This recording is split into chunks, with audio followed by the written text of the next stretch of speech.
Hola, ¿qué tal? Muy buenas tardes. Bienvenidos a la sesión síncrona con el título Las tasas de interés y la evaluación de bonos, primera parte. Vamos a comenzar hablando acerca de la importancia de las tasas de interés. Definiremos algunos conceptos respecto a las mismas, cuál es su función, cuáles son algunos factores que la determinan y cuántos tipos de tasas de interés conocemos. Primeramente, hablaremos acerca de la tasa de interés o rendimiento requerido. Este representa el costo del dinero en la compensación, es la compensación que espera un proveedor de fondos y la cantidad que debe de pagar un demandante de fondos. Normalmente, el término tasas de interés se aplica a instrumentos de deuda, como los préstamos bancarios y los bonos, y el término rendimiento requerido se aplica a inversiones patrimoniales, como las acciones que ofrecen al inversionista un patrimonio por participar en la emisión. De hecho, el significado de estos dos términos es bastante similar, porque en ambos casos el proveedor recibe una compensación por suministrar fondos al demandante. La tasa de interés, pues, no es otra cosa más que esa compensación que recibe aquel que otorga recursos o fondos a quien los solicita, ya sea una persona física, una persona moral, el otorgante, o bien sea un demandante el que los recibe, una persona física o una persona moral. Veremos qué factores determinan estas tasas de interés. Los factores más importantes, indudablemente que hay otros más, desde el punto de vista económico, los más importantes son estos tres. La inflación es el primero. Sabemos que la tendencia al alza en los precios de la mayoría de los bienes y servicios se conoce como inflación. Normalmente los ahorradores demandan los rendimientos más altos, es decir, las tasas de interés más atractivas cuando la inflación es alta, porque desean que sus inversiones superen el ritmo del aumento en los precios.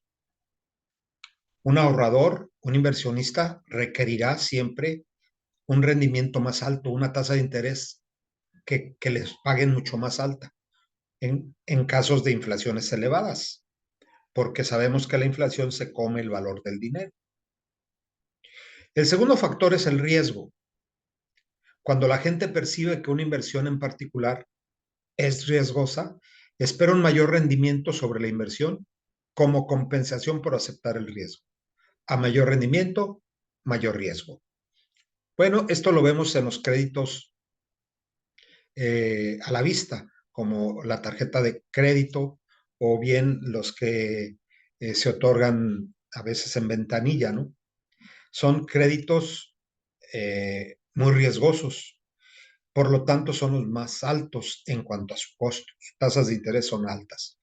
En cambio, un crédito hipotecario, un crédito a largo plazo, pues tiene tasas de interés más bajas. Su rendimiento es menor para el inversionista, pero también su riesgo es más bajo. Entonces, el riesgo también determina las tasas. Y el tercer factor es la preferencia de liquidez. Es decir, los inversionistas siempre van a preferir tener dinero hoy o en el menor corto plazo que en un futuro o a mayor largo plazo.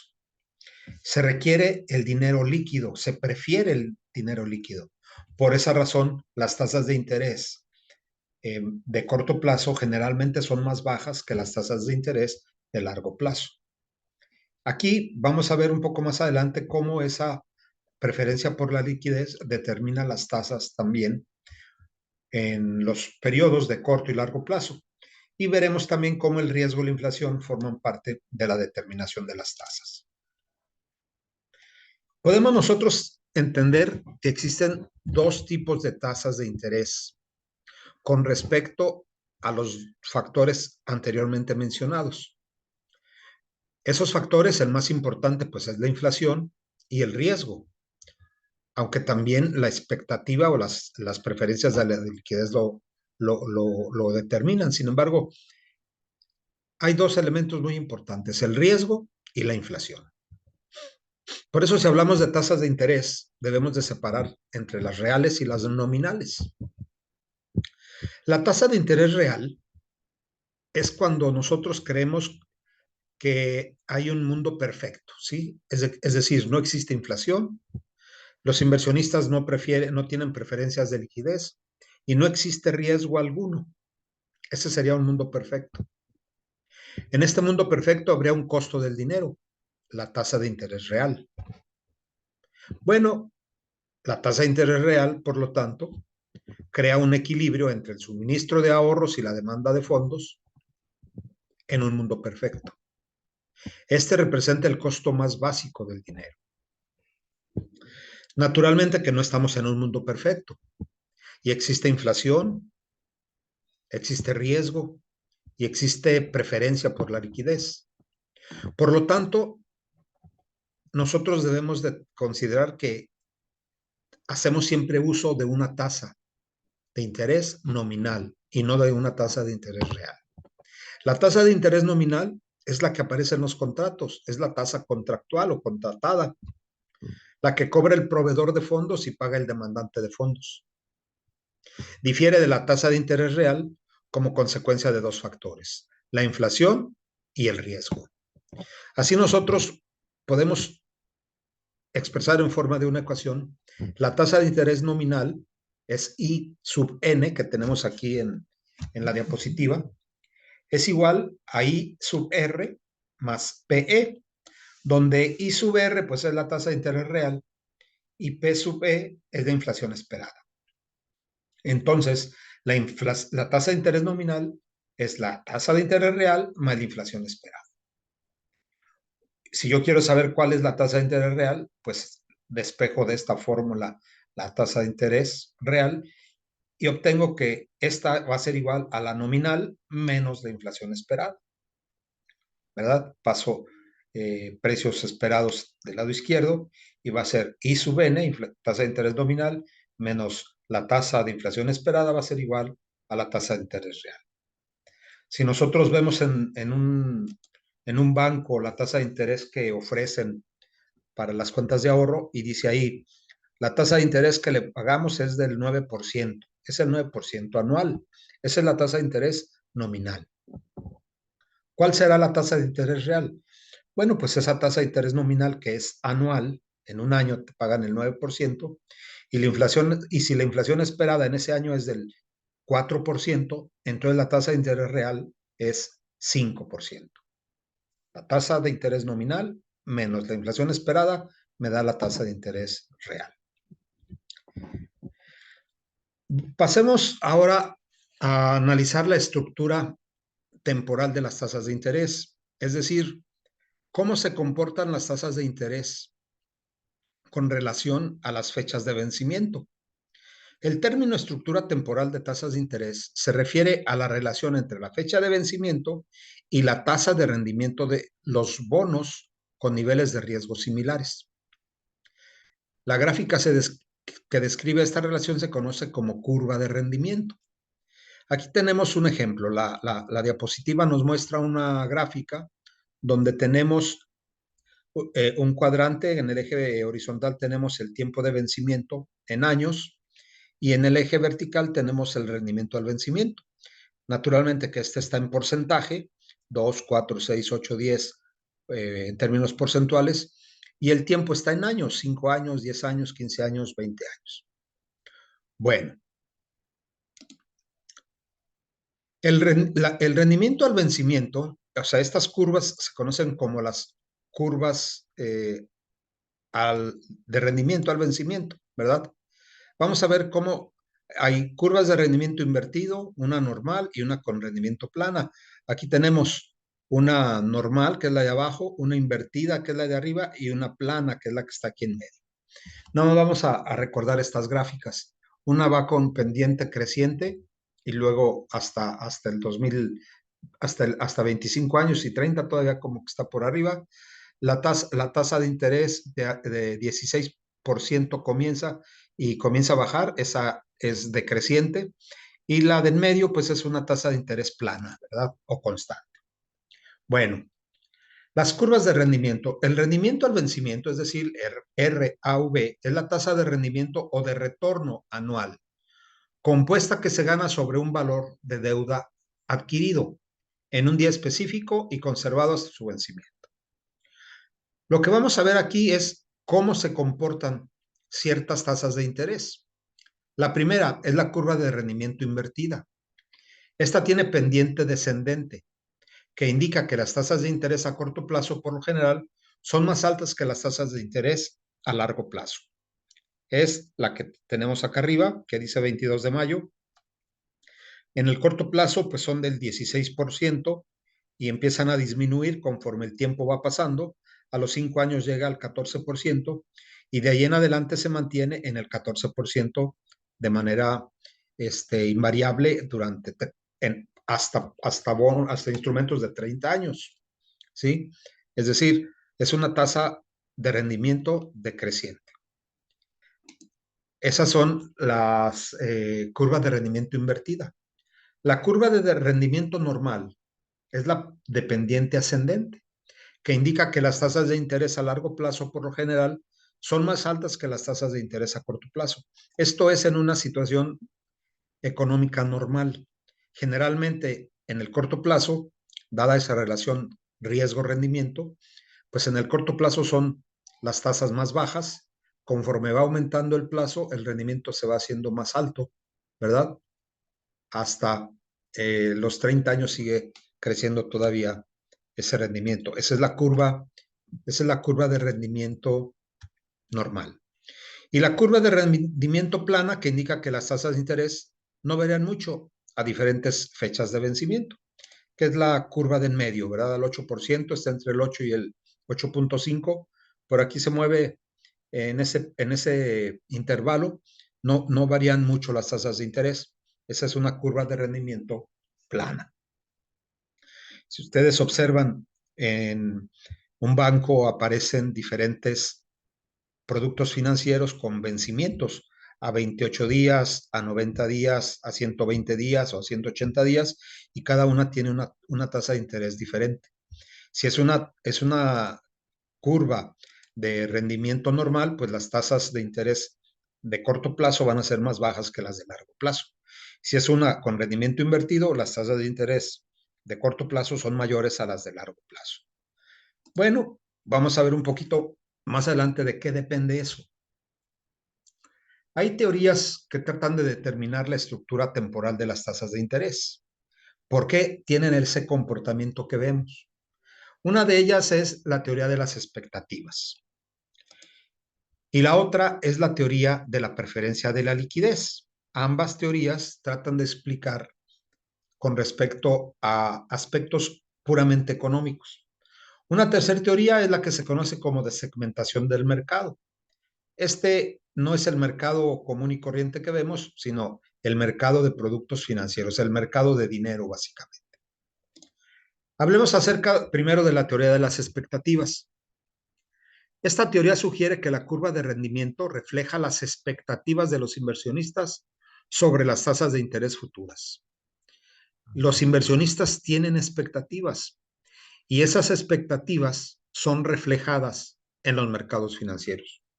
De acuerdo con esta teoría, cuando los inversionistas esperan que las tasas de interés de corto plazo se eleven en el futuro, quizá porque creen que la inflación aumentará en el futuro, las tasas de largo plazo de ahora serán más altas que las tasas actuales de corto plazo y la curva de rendimiento tendrá una pendiente descendente, es decir, la curva de arriba.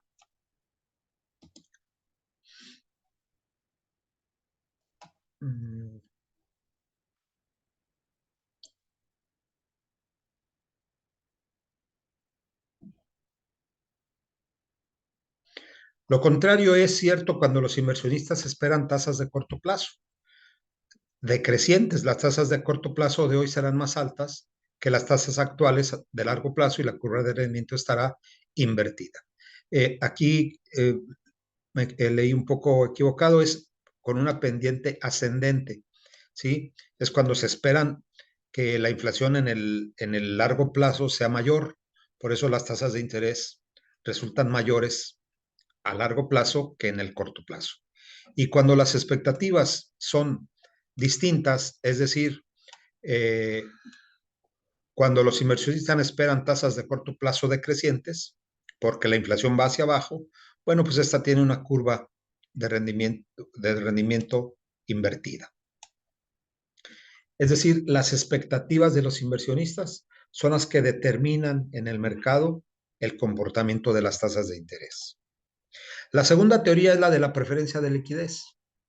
Esta sostiene que si todo lo demás permanece igual, es decir, ceteris paribus, permaneciendo todo lo demás constante, los inversionistas generalmente prefieren comprar valores a corto plazo, mientras que los emisores prefieren vender valores a largo plazo. Si yo quiero prestar mi dinero, quiero que me lo regresen lo más pronto posible. Si yo voy a pedir dinero, pues quiero regresarlo lo más tardado posible. Para los inversionistas, los valores a corto plazo son atractivos porque tienen una mayor liquidez y sus precios no son particularmente volátiles en el corto plazo, son más estables. Por lo tanto, los inversionistas aceptarán de alguna manera tasas más bajas en bonos a corto plazo porque estos últimos son menos riesgosos que los bonos a largo plazo. A la inversa, cuando las compañías o los gobiernos desean asegurar sus costos de solicitar préstamos por un largo periodo a través de la venta de bonos a largo plazo, esos bonos tienen que ofrecer tasas más altas para alejar a los inversionistas de su preferencia por valores a corto plazo. Los prestatarios, es decir, los que piden el dinero, están dispuestos a pagar de alguna manera tasas más altas, porque la deuda a largo plazo les permite eliminar o reducir el riesgo de no poder refinanciar deudas a corto plazo cuando éstas lleguen a su vencimiento. Solicitar préstamos a largo plazo también reduce la incertidumbre relacionada con los costos futuros del préstamo. En otras palabras, es el inversionista cuando busca liquidez el que determina las tasas de interés más altas en el corto plazo, pero el que solicita el préstamo buscará que esas tasas de interés en el corto plazo sean más bajas. Es muy similar a la teoría anterior. Lo que marca la diferencia muy clara es el concepto de la preferencia de la liquidez. ¿Por qué se busca tener dinero antes? ¿Por qué se aceptan préstamos de corto plazo? Bueno, pues porque se prefiere tener el dinero ahora, porque pierde valor menos en nuestras manos que en las manos ajenas. La tercera es la teoría de la segmentación del mercado. Sugiere que el mercado de préstamos está totalmente segmentado según el plazo de vencimiento y que la oferta y la demanda de préstamos dentro de cada segmento determinan su tasa de interés vigente. En otras palabras, el equilibrio entre los proveedores y los demandantes de fondos a corto plazo, como los préstamos empresariales de temporada, determinaría la tasa de interés a corto plazo vigentes. Y el equilibrio entre los proveedores y demandantes de fondos a largo plazo, como los préstamos para bienes raíces, determinarán las tasas de interés a largo plazo vigentes. En pocas palabras, una curva de rendimiento con pendiente ascendente indica una mayor demanda de crédito en relación con la oferta de fondos en el segmento de largo plazo del mercado de deuda, en comparación con el segmento a corto plazo. Es aquí donde nosotros podemos visualizar que es la oferta y la demanda la que determina a final de cuentas, ¿sí?, las tasas de interés, tanto en el corto como en el largo plazo. Sí, las dos teorías anteriores tratan de justificar o darle valor a las decisiones tomadas por los inversionistas, pero a final de cuentas, si se mueven en un mercado casi perfecto, la competencia es tan elevada, o sea, hay competencia entre proveedores o oferentes de crédito y demandantes de crédito, a tal grado que la oferta y la demanda determinan el precio llamado, en este punto, de equilibrio, ya sea en instrumentos de corto o de largo plazo. Es interesante hablar acerca de las tasas de interés. El comportamiento de las mismas es un reflejo de la actividad económica. No es una variable más en la economía. Ustedes saben que hay ciertas variables fundamentales, ¿no? Le llaman algunos eh, los síntomas de la economía se pueden medir con variables muy precisas. Una de ellas es la tasa de interés, que como sabemos, ya lo vimos hace un momento, está ligada a la inflación, ¿verdad? Más que pensar en el riesgo y alguna otra cuestión que las determine como la preferencia de la liquidez, es la inflación la que determina esas tasas de interés y que a su vez son relevantes en la toma de decisiones. Por eso es importante saber cuál es el comportamiento de las tasas. Tasas volátiles reflejan inestabilidad económica. Tasas sin una variabilidad tan alta, pues reflejan una mayor estabilidad económica y financiera. Si van las tasas a la baja, pues significa que la inflación también lo va. Pero si van hacia la alta, pues la inflación está siendo cada vez más alta. Pasaremos ahora a los bonos corporativos, porque hablamos hace un momento que el precio de un bono, el rendimiento de un bono, es un instrumento de deuda simplemente, ¿no? Pero vamos a definirlo un poco más. Los bonos corporativos son un instrumento de deuda a largo plazo. Son corporativos porque son emitidos por empresas, porque hay bonos gubernamentales, los que emiten los gobiernos. Vamos a hablar ahorita de los bonos corporativos. Esos instrumentos de deuda a largo plazo que indica que una corporación o empresa ha solicitado un préstamo, en préstamo cierta cantidad de dinero y promete reembolsarlo en el futuro en condiciones claramente definidas. La mayoría de los bonos se emiten con un plazo de 10 a 30 años y un valor a la par o valor nominal de 1,000 pesos. $1,000, dice el autor. La tasa cupón de un bono representa un porcentaje del valor a la par que se pagará anualmente como interés, por lo general en 2 pagos semestrales iguales. Los tenedores de bonos, que son los prestamistas, reciben la promesa de pagos intereses semestrales, al vencimiento el reembolso del monto principal. Aquí tengo en negrita cuatro conceptos muy importantes. Primero, el concepto de bono, ¿verdad? Es un bono corporativo. De estos bonos se tiene que conocer el plazo, el plazo de vencimiento, ¿verdad? Que es un concepto importante. Segundo, el tercer elemento es el valor a la par o el valor nominal del bono. Generalmente es el que nos establece el vendedor, 1,000 pesos. Y por último, la tasa cupón. ¿Qué es la tasa cupón? Pues representa un porcentaje del valor a la par que se pagará anualmente. Si la tasa cupón es 10% y el valor a la par es de 1,000, pues se paga un interés de 100 pesos. ¿En qué periodo de tiempo? En un plazo de 10 a 30 años. Algunos aspectos legales de los bonos corporativos. Se requieren ciertos acuerdos legales para proteger a los compradores de los bonos. Los tenedores de bonos están protegidos principalmente por medio del contrato de emisión y del fideicomisario. Los bonos no son fácilmente emitidos por cualquier empresa. Requieren ciertos aspectos, cubrir ciertos aspectos legales, ¿verdad? No es tan fácil emitirlos y decir ya vendí bonos. Generalmente se requieren, pues, entre otras cosas, como dice aquí, actualizar satisfactoriamente sus registros contables de acuerdo con los principios de contabilidad generalmente aceptados, es decir, llevar una contabilidad muy precisa, casi perfecta, entregar periódicamente estados financieros auditados, pagar impuestos y otros pasivos al vencimiento, y, es decir, no tener morosidad en los pagos y mantener las instalaciones de la empresa en buenas condiciones de trabajo. No porque me manden a mí un formulario y yo digo sí, sí, sí, sí, me van a permitir emitir bonos. Naturalmente que pues que debe de haber una investigación y esto pues lleva tiempo.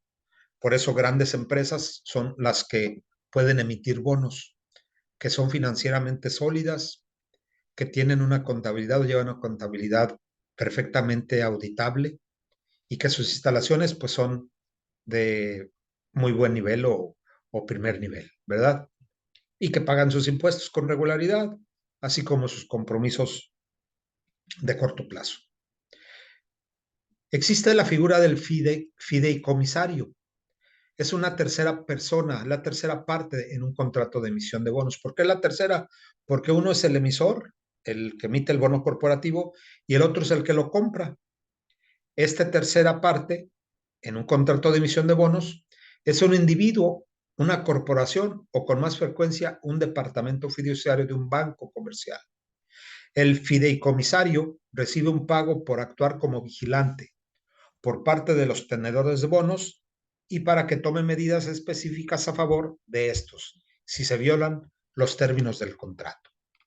Los bonos son, pues, eh, instrumentos de deuda, pero que se deben de realizar o se pueden realizar siempre y cuando se cumplan con aspectos legales muy bien específicos o determinados. El emitir bonos tiene un costo. El costo del financiamiento con bonos es generalmente mayor de lo que el emisor tendría que pagar por solicitar un préstamo a corto plazo, porque el préstamo a corto plazo vas al banco, lo solicitas y se acabó. En cambio, emitir bonos con el fin de obtener un financiamiento resulta más costoso. Los factores principales que afectan el costo, el cual es la tasa de interés que paga el emisor del bono, son el plazo del bono, el tamaño de la oferta y el riesgo del emisor y el costo básico del dinero. No es tan simple decir voy a emitirlos con un 10%. Bueno, pues eso trae una implicación en cuanto al tamaño de la oferta, cuál es el riesgo de quien le emite. Con el 10% se logra cubrir el riesgo. Bueno, todo eso es un análisis financiero que se debe de realizar con el fin de saber cuál es el costo de los bonos en que incurre el emisor de los mismos. El que compra, pues no, él no incurre en ningún costo, únicamente paga el valor nominal del bono. Características generales de una emisión de bonos. Bueno, existen tres características que algunas veces están incluidas en la emisión de bonos corporativos. Una opción de conversión, una opción de rescate anticipado y certificados para la compra de acciones. Es decir, los bonos, al ser emitidos, pueden contener ciertas características generales, ¿verdad? Ya sea un bono con una opción de conversión, un bono con una opción de rescate anticipado o un bono con un certificado para la compra de acciones.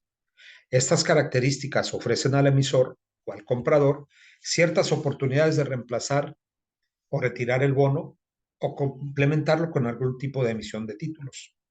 Hay que darle valor agregado a los bonos. Emites un bono y le pones o le dan una cierta característica que lo hace diferente, que lo hace más atractivo. Aquí esas son las tres características que mencionamos. El rendimiento de los bonos. Bueno, el rendimiento o tasa de retorno de un bono se usa con frecuencia para evaluar el desempeño del bono durante un periodo especificado, por lo general un año. Como existen varios modos de medir el rendimiento de un bono, es importante conocer las medidas más utilizadas del rendimiento. Estos son los más mencionados. 1. El rendimiento actual.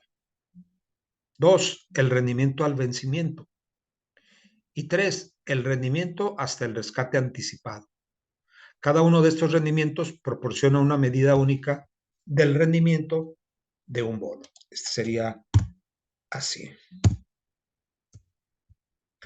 Bueno, los tres rendimientos más mencionados, el rendimiento actual, cuánto vale el bono y cuál es el rendimiento ahora. El rendimiento al vencimiento, ¿por qué? Porque una cosa es en el momento de la compra y otro el vencimiento, pueden ser 5, 10, 15, 20, 30 años. Y otro el rendimiento hasta el rescate anticipado. Bueno, se puede rescatar el bono antes, ¿verdad? ¿Y qué rendimiento se obtiene ahí? Por eso existen diferentes rendimientos en un bono. Otro aspecto importante es el precio de los bonos. Decíamos que el precio puede ser establecido como valor a la par o valor nominal. Sin embargo, ese precio eh, cambia en el momento de las cotizaciones, ya sea que generalmente disminuya del valor nominal o valor a la par. Debido a que la mayoría de los bonos corporativos son comprados y conservados por instituciones de inversión, es decir, el que lo compra no se lo lleva, sino que lo deja en una institución de inversión como bancos, aseguradoras o sociedades de inversión. La negociación y los datos de precios de los bonos no son fácilmente accesibles a los individuos. Por ejemplo, el precio representa el precio final al cual se negocia el bono al día de hoy.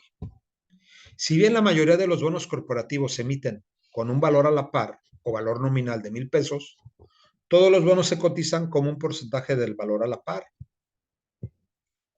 Un bono con un valor a la par de 1,000 pesos, cotizado en 94.07, tiene un precio de 940.07. ¿Cómo se calcula eso? Pues 94.007% por 1,000 me da 940.07.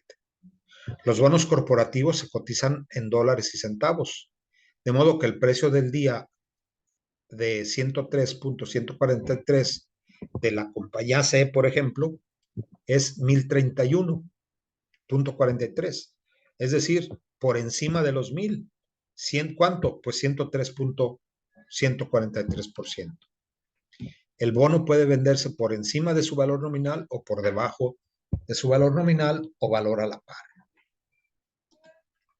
Aquí tenemos una columna que nos muestra, dice, la última columna de la tabla siguiente representa el rendimiento al vencimiento, el RAF, del bono, el cual es la tasa compuesta anual de rendimiento que se ganaría sobre el bono si se comprara y conservara hasta el vencimiento. Tenemos la tasa cupón, que es la tasa de interés, la fecha de vencimiento, el precio del bono y el rendimiento al vencimiento, ¿verdad? Tenemos aquí diferentes bonos con diferentes fechas de vencimiento, sus determinados precios y sus rendimientos calculados. Todo esto es esperado, no es nada que ya se dio. Una vez que se llega al 15 de noviembre de 2011, como lo tiene aquí el ejemplo, pues entonces ya se sabe si fue eso o no, ¿verdad? Pero generalmente eso es lo que se espera que sea, que resulte, en términos reales. Los bonos son calificados por compañías independientes como Moody's, Fitch, Standard & Poor's, que evalúan el riesgo de los bonos emitidos y negociados públicamente. Estas agencias obtienen sus calificaciones usando las razones financieras y hacen análisis de los flujos de efectivo para evaluar la probabilidad del pago de interés y el principal del bono. Normalmente existe una relación inversa entre la calidad de un bono y la tasa de rendimiento que debe proporcionar a los tenedores de bonos. Los bonos de calidad alta ofrecen rendimientos más bajos que los bonos de calidad inferior, baja calificación. Esto refleja la compensación entre riesgo y rendimiento. Cuando se considera el financiamiento con bonos, el gerente financiero debe estar al tanto de las calificaciones esperadas de la emisión de bonos, porque estas calificaciones afectan la facilidad de la venta y el costo. Aquí están ejemplos de Standard & Poor's, ¿verdad? Y Moody's, cómo clasifican los bonos. Por ejemplo, Moody's lo hace con una triple A, la primera A mayúscula, y ese es de calidad excelente. Standard & Poor's también es triple A mayúsculas y su grado de inversión pues es alto, ¿verdad? Tiene grado de inversión. Cuando baja la calificación, le da ya nada más 2 As y sigue teniendo grado de inversión, pero tiene una clasificación más baja. Va a grado arriba del medio con una A, o bien se acerca al grado medio con 3B. Grado más bajo del medio, 2B, ya es especulativo. Y así sucesivamente, ¿no? Va bajando la clasificación o la calificación que le da en virtud de que el riesgo se convierte en más riesgoso. Por lo tanto, estos bonos con más riesgo ofrecen más rendimientos y los bonos con calidad excelente ofrecen rendimientos bajos. ¿Por qué? Por la razón del riesgo, ¿verdad? Su riesgo es menor, su rendimiento, por lo tanto, también lo es. Cuando el riesgo es más alto, pues el rendimiento esperado debe de ser mayor. Ahí está lo que Moody's, Standard Poor's y otras compañías como Fitch califican. Sabemos nosotros que no nada más los bonos corporativos, también lo hacen con los bonos gubernamentales, ¿verdad?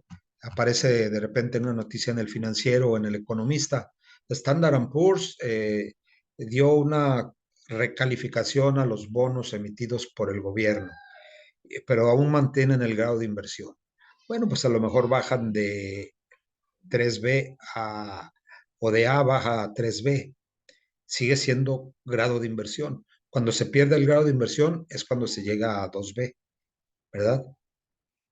Venezuela yo creo que tiene grado de inversión cero, no tiene ni especulativo, tendrá en incumplimiento, a lo mejor es C o en D, ¿verdad? Venezuela, Nicaragua, Cuba, pues son gobiernos, ya no empresas que tienen calificaciones muy bajas, y las empresas, pues se busca que tengan todas una calificación elevada. Bueno, eso es todo por el día de hoy. Existen más conceptos de bonos que vamos a ver la próxima semana y que tienen relación con la evaluación de los mismos, ¿verdad? Muchísimas gracias. Que pasen muy buenas noches.